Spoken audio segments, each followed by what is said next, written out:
So, it's fairly terrible, then? No. Losing your leg is fairly terrible. This, honestly, I'm tempted to even call it dangerous.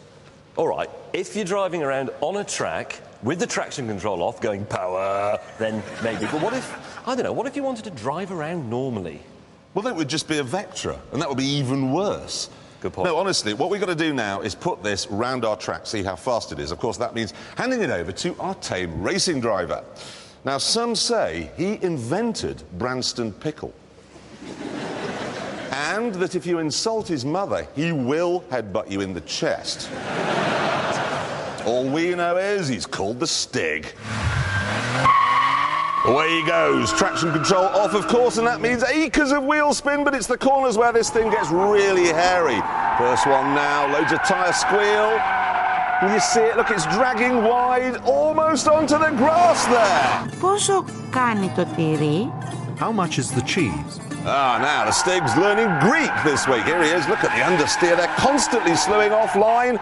He's off the track! That's a new one there. OK, into Hammerhead. This is the real understeer test. Surely the VXR will be dreadful. Yes, look, I mean, this is the Stig. Even he's struggling to stop it ploughing offline. Tyres smoking with pain. Just missed that. Μπορώ να νοικιάσω ένα αυτοκίνητο? Can I hire a car? If you hired one of these, I recommend you take it back and get a Hyundai. That's through follow-through. Chance to use the Vectra's power now to claw back some time. Looking pretty brisk through the tyres. 2 corners left. Still wrestling every inch of the way. There's only so much even the Stig can do. Look at this. Here he is into Gambon, smoking off the tyres and across the line.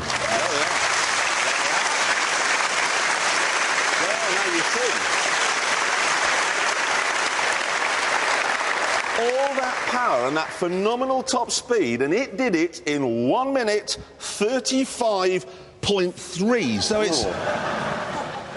that's officially rubbish. And earlier on today, OK, we sent the Stig out in the other 2 cars, OK? Now, the Mondeo, which is there, was nearly a second faster, and the Mazda was 3 seconds faster. There you go. Buy the Mazda.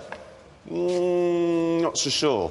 Think I'd still have the Ford, to be honest. I mean, I like the Mazda very much, but I don't know that I could live with that radiator grille.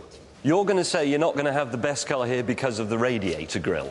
Yeah, no, it's like, you know, you meet the best girl you've ever met. She's charming, she's witty, she's funny, she's clever, she's pretty, but she's got a beard. That's right. I thought you were going to say, but she's got a really unattractive radiator grille. Well, no, that would have been ridiculous. I tell you what I'm going to say, let's do the news.